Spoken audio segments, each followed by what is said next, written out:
Baik. Bismillahirrahmanirrahim. Assalamualaikum warahmatullahi wabarakatuh. Innal hamdalillah nahmaduhu wa nasta'inuhu wa nastaghfiruh.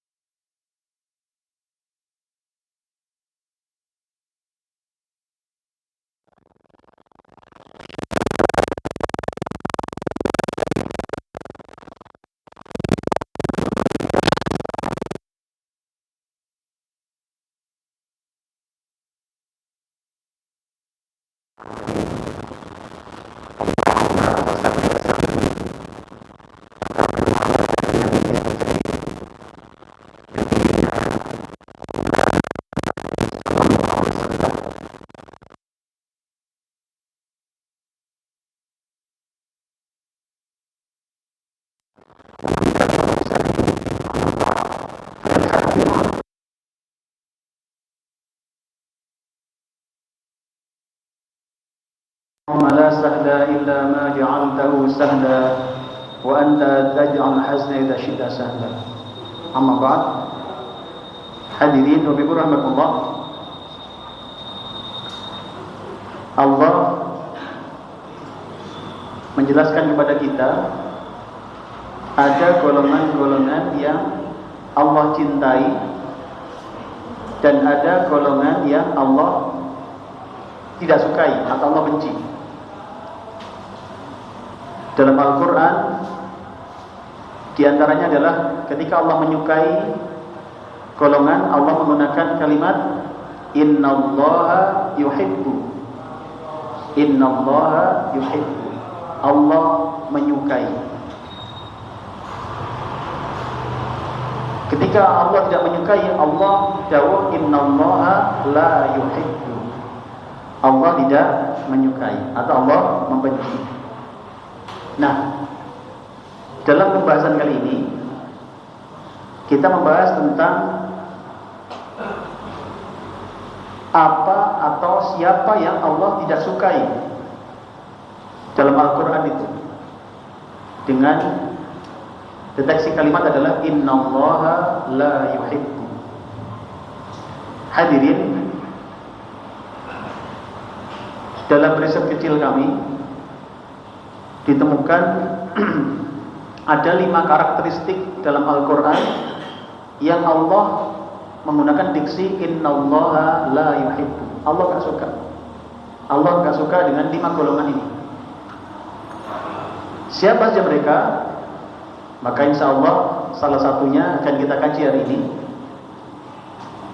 Kita akan lebih dalam kita pahami siapa yang Allah gak suka, yang Allah jelaskan dalam Al-Quran ini, dengan harapan kita bisa memahami karakteristik yang Allah tidak suka itu, sehingga kita bisa berikhtiar menghindarkan diri kita dari tidak sukanya Allah kepada kita, dengan ikhtiar menghindarkan dari karakteristik yang Allah tidak suka ini.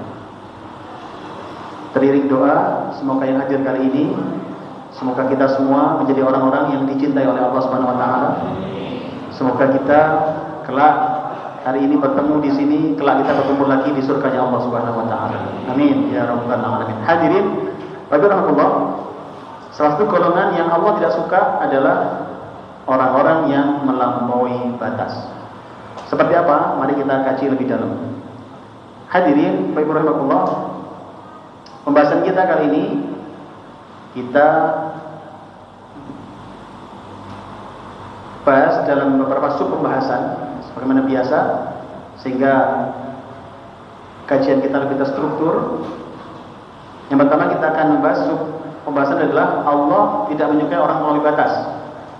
Ini dalam Al-Quran surat Al-Baqarah 190. Jadi sumber pembahasan kita adalah Al-Baqarah 190. Kemudian melampaui batas itu seperti apa? Kita perlu kaji nanti. Karena melampaui batas, kalau hanya melampaui batas saja, tidak ada definisi lebih jelas, tentu kita akan susah mengenali siapa sebenarnya yang dimaksud di ayat ini. Insya Allah kita akan kaji nanti. Yang ketiga adalah ikhtiar agar kita tidak termasuk orang-orang yang melampaui batas. Jadi sebagaimana tadi, kajian ini harapannya adalah sampai pada satu titik di mana kita menghindarkan hal-hal yang Allah nggak suka. Dan itu seperti apa? Di sini kemudian kita akan membahas lebih jauh sehingga bisa konkret untuk bisa kita hindari dalam kehidupan kita ini. Hadirin Allah, mari kita masuk dalam sebuah pembahasan yang pertama. Dalam Al-Quran, surat Al-Baqarah ayat 190, Allah menjelaskan bahwasanya Allah tidak menyukai orang-orang yang melampaui batas. Ada yang baca artinya, Pak? Oke, artinya. Jadi seperti biasa ya, kalau ngaji saya bacakan artinya, jadi cerita saja. Yang mau bacakan artinya, apa boleh pulang.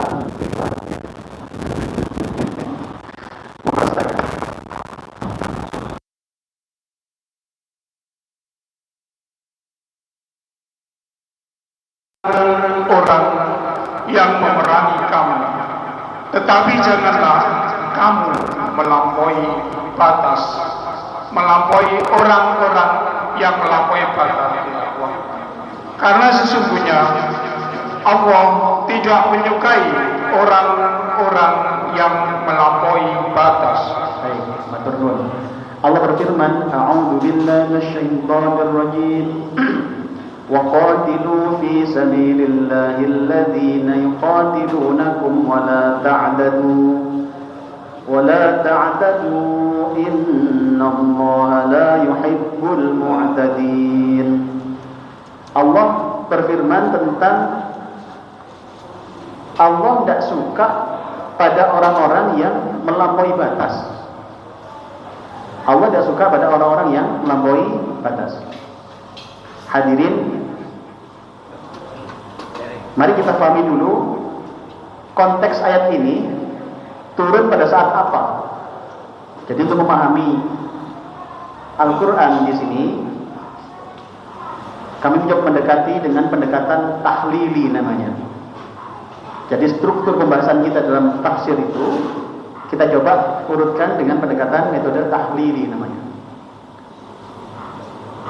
Mari kita pahami dulu konteks ayat ini.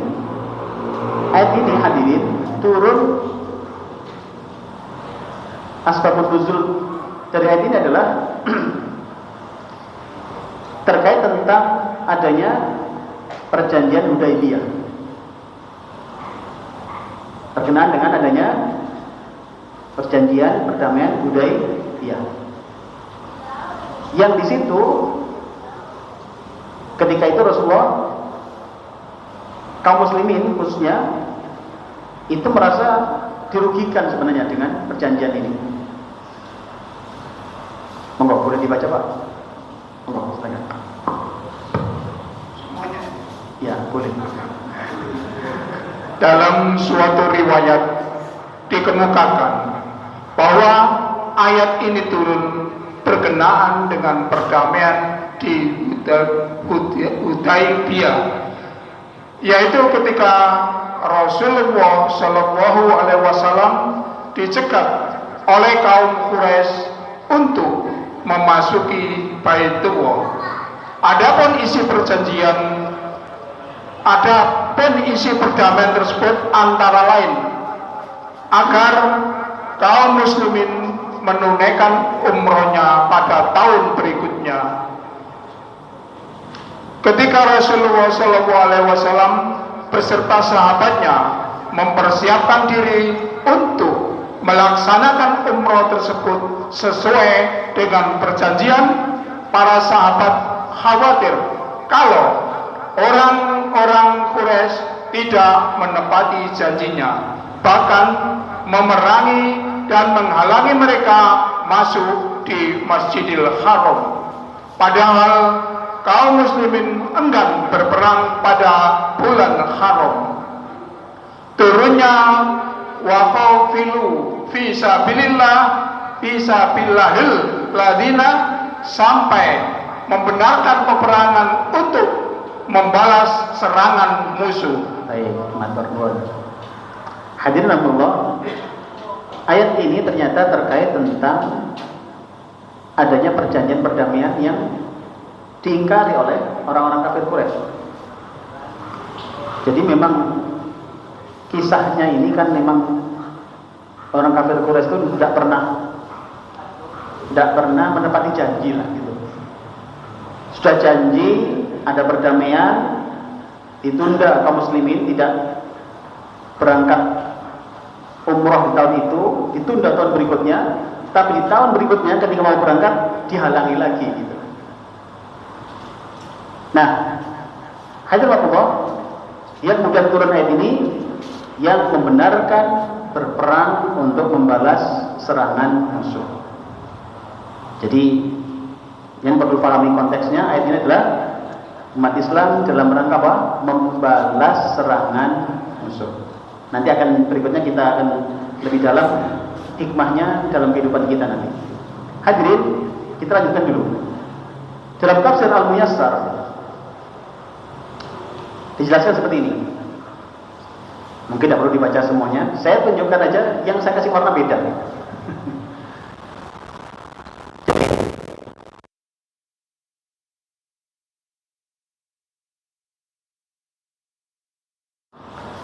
Ayat tadi bicara tentang perintah untuk berperang, apa tadi? Membalas serangan musuh. Nah, hadirin, ada beberapa hikmah yang kita tangkap di sini. Di dalam peperangan Islam itu ternyata memang sifatnya adalah defensif, bukan ofensif.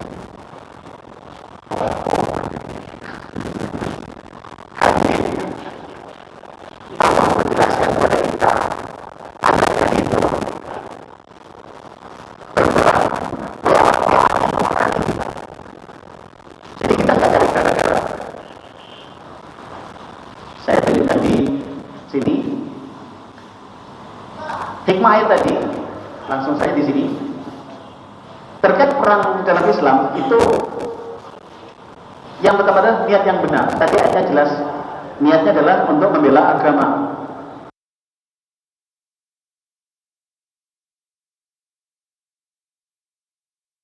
Yang di situ menjadi poin penting bagian.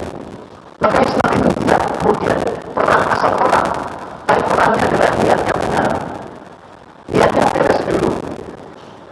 Ingat, hijrah sekalipun kalau niatnya nggak benar maka tidak mendapatkan pahala.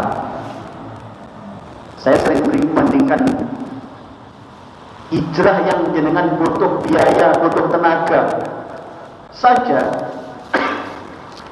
itu bisa nggak diterima loh oleh Allah kalau niatnya tidak benar. Apalagi ibadah-ibadah yang tidak berbiaya. Bayangkan, saya ulangi lagi. Hijrah yang butuh biaya, butuh tenaga, meninggalkan anak istri, begitu bahkan meninggalkan keluarga, itu saja bisa tidak diterima. Ingat dalilnya dalam pembahasan awal di kitab Riyadhus Shalihin. Barang siapa hijrahnya karena dunia atau karena perempuan yang mau dinikahi, maka dia dapatnya itu saja, nggak dapatkan pahala dari Allah. Artinya niat yang benar ini penting. Itu pada hijrah yang butuh pengorbanan biaya, pengorbanan tenaga, itu Pak bisa nggak diterima loh kalau niatnya tidak benar. Apalagi ibadah yang tidak berbiaya. Kayak apa? Sholat contoh misalkan. Yang tadi sholat ke sini pakai bayar betul, apa kan? Maka yang mengeluarkan biaya kayak hijrah saja bisa nggak diterima kalau dia tidak benar. Apalagi ibadah sholat, ibadah puasa kita harus benar.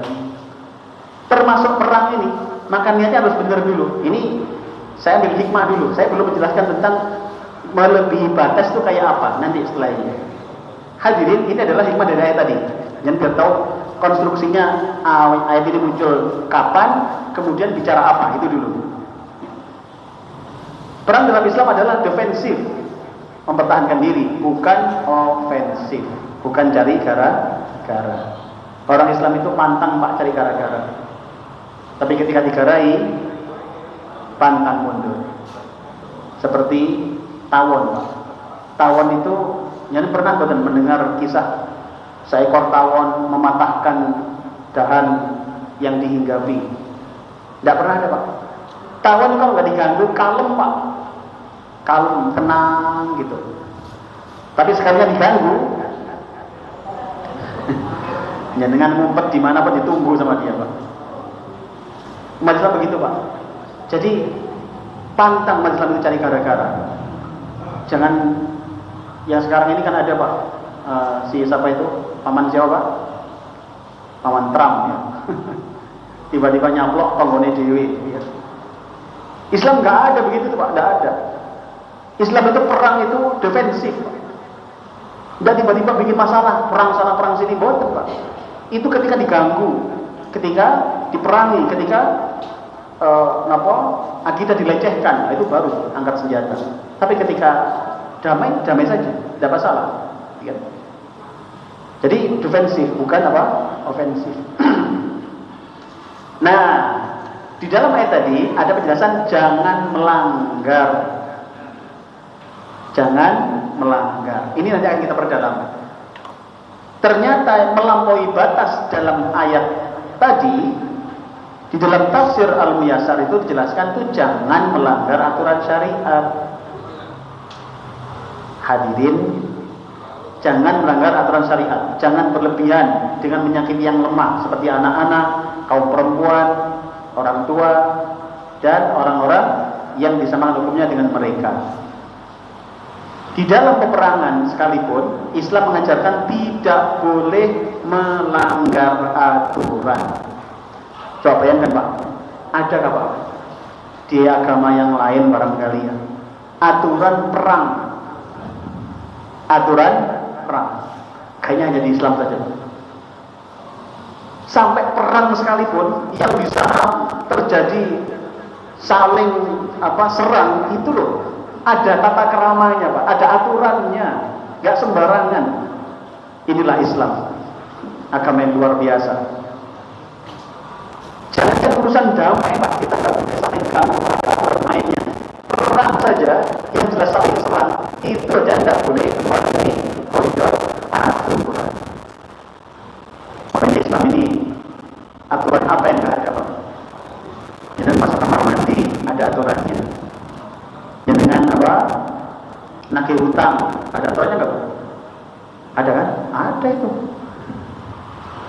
Apa aturannya? Ketika yang dihutangi belum bisa bayar berikan maisar, berikan kemudahan. Jangan kalau ngutangi orang biasanya mudahan, betul. Pas nagih, yang ditagih belum bisa.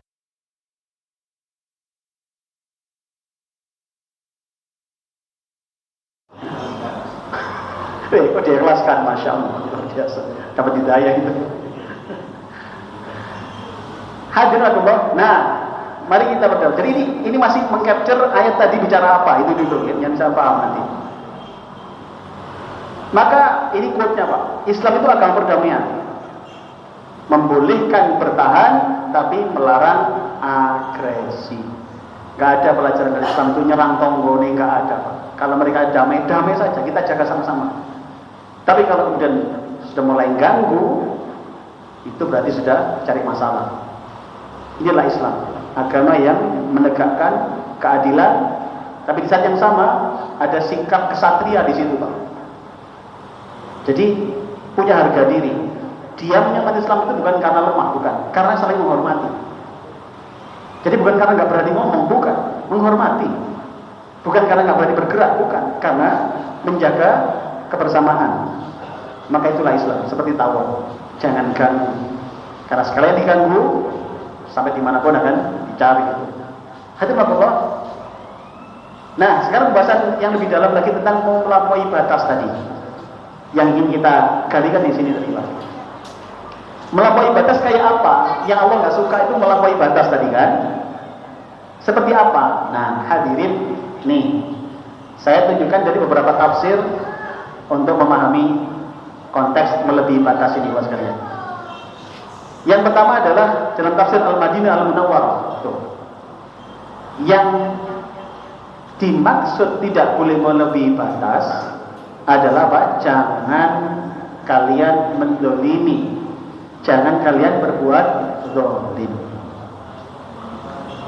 Bayangkan Pak, kita bukan lawan orang-orang yang sama-sama baik, betul.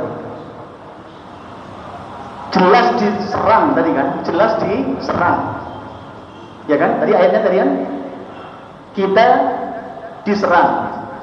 Tapi ketika membalas ternyata jangan melampaui batas, dan maknanya adalah jangan zalim. Apa Bu? Jangan zalim. Jangan berlebihan. Zalim itu diartikan berlebihan. Memerangi dengan memutilasi jasad mereka dan seterusnya. Ini di tafsirnya nih Pak. Maka bayangkan, dengan musuh saja kita tidak boleh berbuat zalim. Terus bayangkan bagaimana lagi kita berbuat zalim dengan sama muslim misalkan. Berbuat zalim pada musuh saja Allah nggak suka loh. Terus bagaimana kalau kita berbuat zalim pada saudara kita muslim? Menurut jenengan gimana kira-kira? Kuadrat double Allah bencinya itu. Makanya ayat ini ayo menjadi penggugah kita. Loh, Allah itu dawuh ini, Allah nggak suka pada orang-orang yang zalim pada musuhnya, nggak boleh. Jangan. Perang-perang aja, tapi jangan berlebihan. Bayangkan, agama luar biasa nih. Nah, saya ambil tadi, dengan musuh saja jelas-jelas menyerang kita tidak boleh berlebihan, tidak boleh zalim, apalagi dengan sesama muslim. Hadirin Bapak Ibu rahimahullah, ayo kita renungkan ini. Kadang-kadang kita dengan sajane podo, sahadate lo podo sajane gitu. Hanya beda-beda sedikit, kita aja sudah, waduh, kayak musuh ketemunya itu. Astagfirullah, apa yang salah dengan kita? Lihat nih, ayo kita ikhtiar, jangan sampai kita termasuk orang-orang yang dibenci oleh Allah Ta'ala gara-gara sikap kita kepada sesama muslim. Ada lagi Pak, dalam tafsir Al-Mukhtasar, yang dimaksud melampaui batas adalah tidak boleh melampaui aturan-aturan.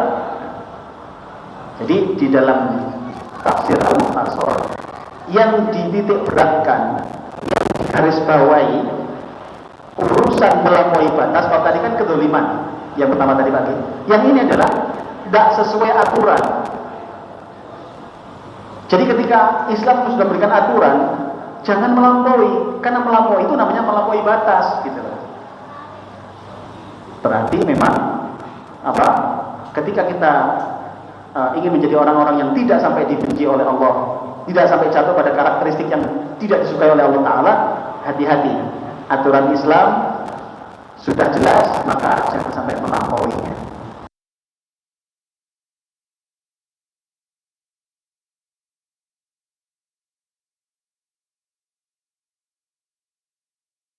Jadi tidak boleh zalim pada manusia, pada makhluk. Yang ini juga jangan melampaui batas, adalah jangan melampaui batas-batas aturan yang telah ditetapkan oleh Allah Ta'ala. Jangan melampaui syariatnya. Ada lagi Pak, dalam tafsir As-Sa'di, dan termasuk melampaui batas adalah memerangi orang-orang yang membayar jizyah apabila mereka telah membayarnya, karena sungguhnya hal itu tidaklah boleh.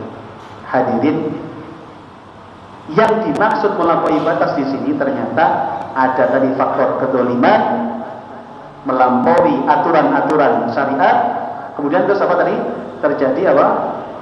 Bahkan termasuk diantaranya adalah ketika memerangi orang-orang yang telah menyelesaikan kewajibannya kepada kaum muslimin. Memerangi orang-orang yang telah menyelesaikan kewajibannya kepada kaum muslimin. Sampai di sini bisa ditangkap betul Pak ini? Bisa dipahami betul Pak materi ini? Bisa ya? Terus seperti Bu, nyantol betul Bu? Nyantol, alhamdulillah. Kita lanjutkan.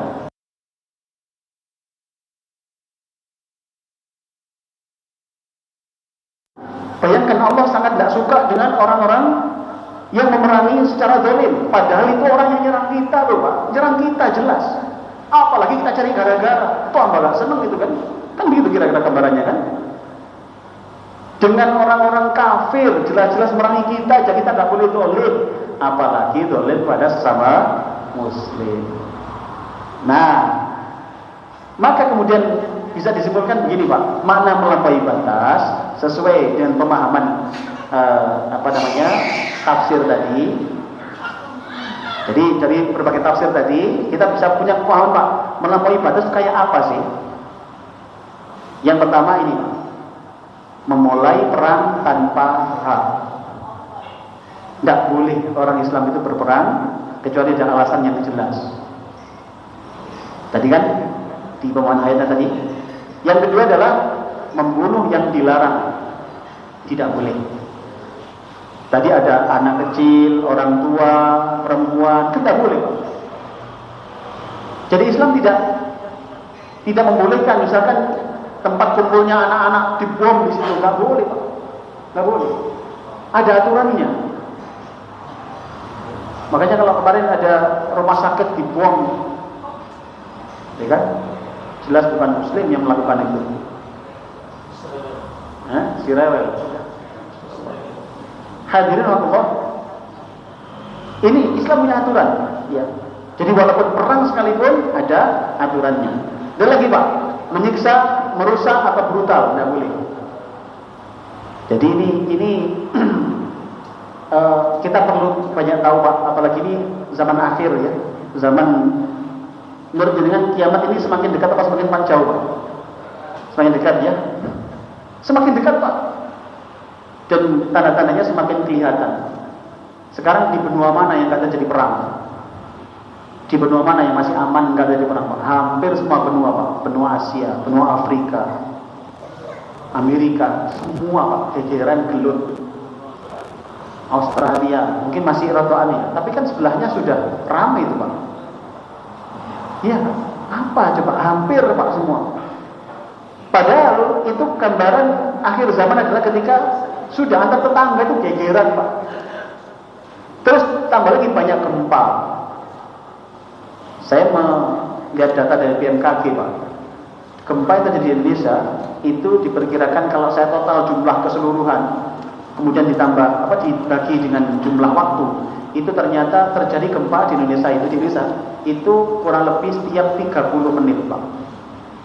Tiap 30 menit. Itu di Indonesia saja. Kalau di seluruh dunia itu tiap 5 menit gempa itu. Terus salah satu tanda dekatnya kiamat adalah banyak gempa. Kalau setiap 30 menit itu kira-kira itu dengan rengket apa mboten rengket.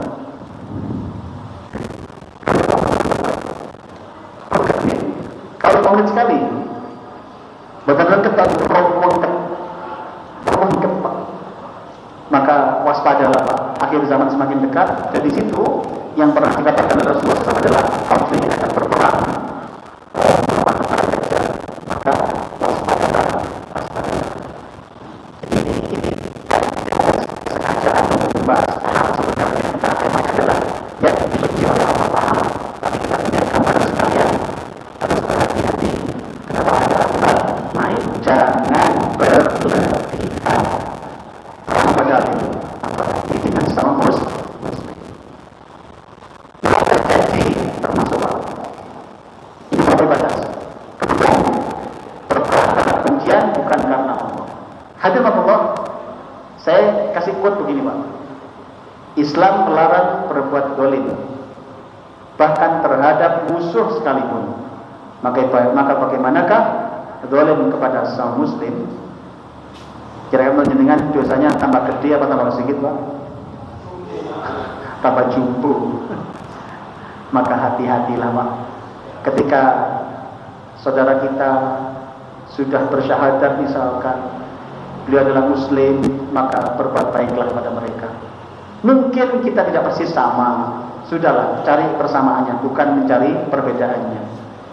Kaum muslimin pada saatnya akan bertemu dengan musuh sesungguhnya, mereka adalah pasukan Dajjal.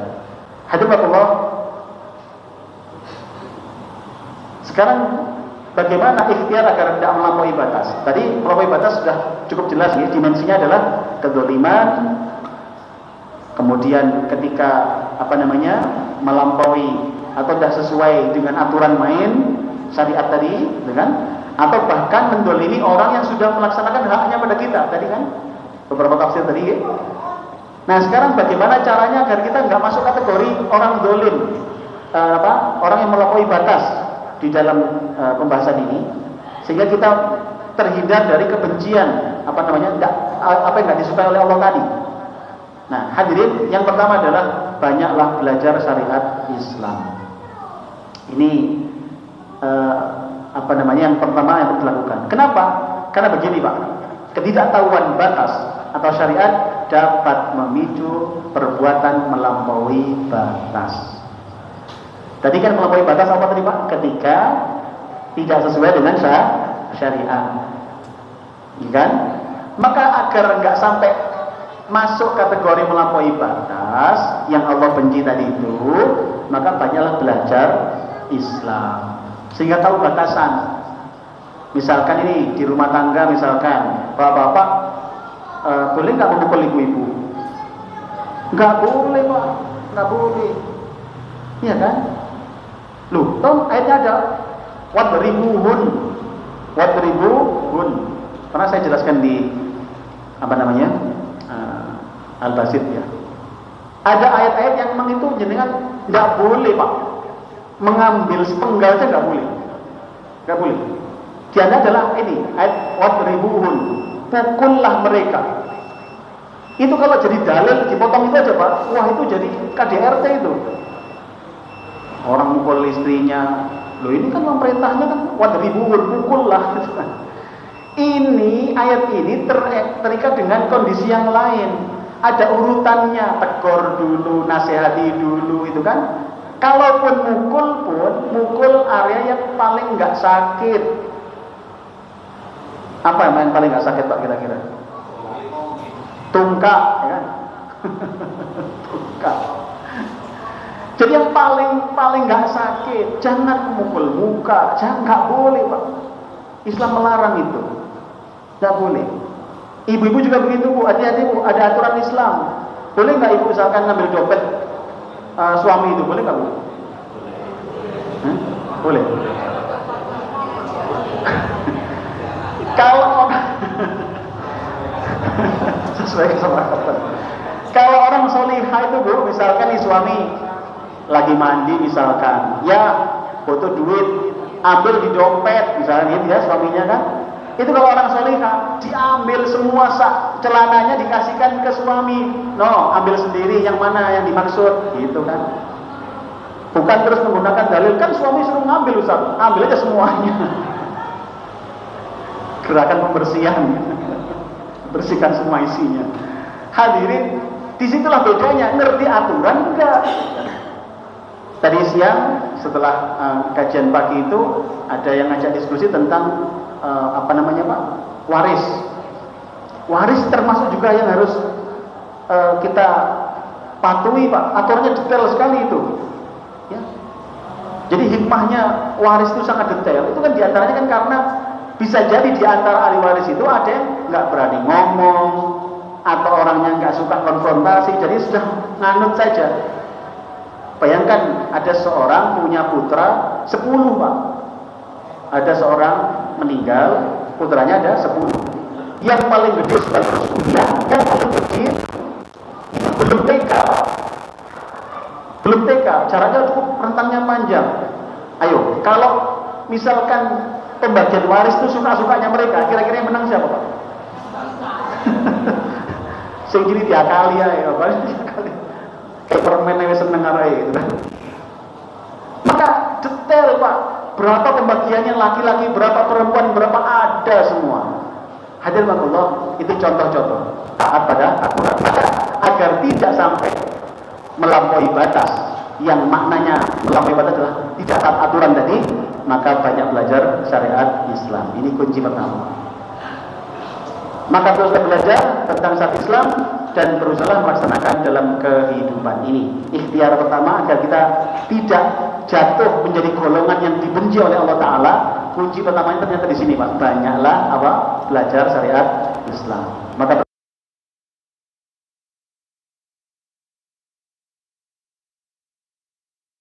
ilmu Islam, insya Allah mudah-mudahan panjenengan Bapak Ibu sekalian terhindar dari apa? Golongan orang-orang yang melampaui batas. Oke? Amin ya rabbal alamin. Yang kedua, sayangi saudara muslim dan bersabarlah. Hadirin, ayat tadi menurut saya itu bisa menjadi sebuah simbol Pak. Tadi saya sampaikan tadi. Dengan non-muslim saja, orang kafir, harbi lagi, dia nyerang kita duluan, bayangkan. Allah tidak suka orang berlebihan. Padahal mereka jelas kafir harbi. Apalagi dengan sesama muslim. Maka kunci kedua Pak, agar tidak jatuh menjadi orang yang melebihi batas, yang tidak disukai oleh Allah tadi. Maaf Pak. Maka belajar untuk saling menyayangi saudara muslim kita dan bersabarlah dengan kekurangan-kekurangan mereka. Nun saya mungkin sedikit refresh. Kalau kita naudzubillah ini ya, bayangkan tadi golongan yang Allah nggak suka tadi melampaui batas. Menurut Tuhan kira-kira berpotensi masuk surga bukan Pak? Golongannya nggak disukai Allah tadi itu loh, melampaui batas. Itu kira-kira berpotensi masuk surga apa enggak? Kok tahu panjenengan?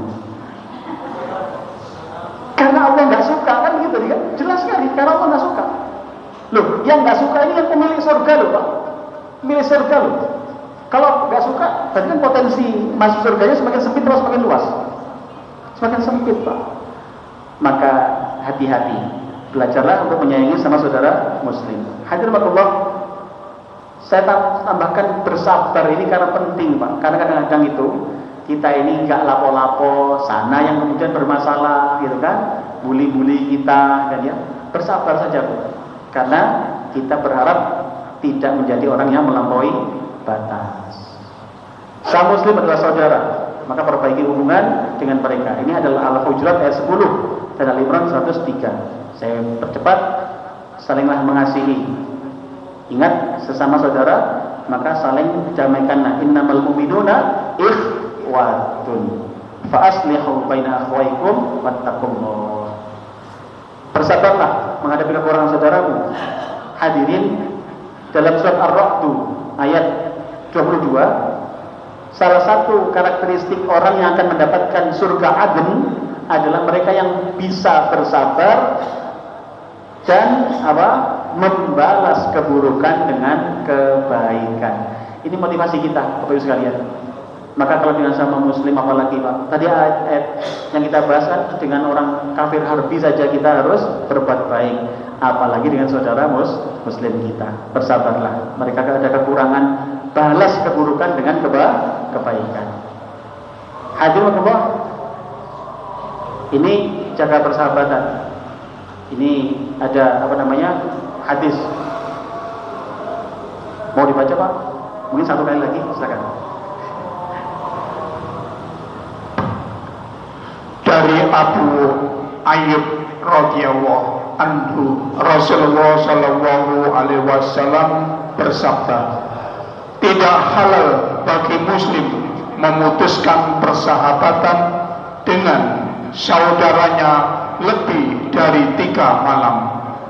Mereka bertemu, lalu seseorang berpaling dan lainnya juga berpaling. Yang paling baik di antara keduanya adalah yang memulai mengucapkan salam. Hadirin, maka kalau ada kita diberlakukan kurang pas oleh saudara kita muslim, bersabarlah. Karena ternyata jadilah orang-orang yang paling baik di antara keduanya dengan memulai mengucapkan salam. Artinya mulai mengajak damai, mulai mendekat, bukan malah menjauh. Yang ketiga terakhir ini adalah menghindarkan kezaliman diri dengan berbuat adil. Hadirin, Allah, lawan kata dari zalim adalah adil. Ya. Tadi kan Allah tidak suka orang melampaui batas, dan poinnya adalah kezaliman. Masih ingat tadi ya di bagian awal tadi? Maka bagaimana agar kita nggak jatuh pada melampaui batas? Maka belajar berbuat adil. Zalim artinya tidak aniaya atau menempatkan sesuatu tidak pada tempatnya. Sedangkan adil adalah menempatkan sesuatu sesuai dengan tempatnya dan berpihak pada kebenaran. Ingat, Allah mencintai orang yang adil. Innallaha yuhibbul muqsitin. Dan surat ayat 9. Baik, Allah. Akhirnya kesimpulan pembahasan kita, memang kajiannya cukup singkat. Yang pertama adalah Islam adalah agama perdamaian dan keadilan. Islam ini agama perdamaian dan keadilan untuk sekalian. Tidak ada Islam mengajarkan menyerang orang lain di luar keadaan. Bersabarlah, bersama jangan belajar domba. Kita adalah saudara, bersabarlah. Kemudian Allah menyukai orang yang berbatas dalam bertindak, maka jangan melampaui batas.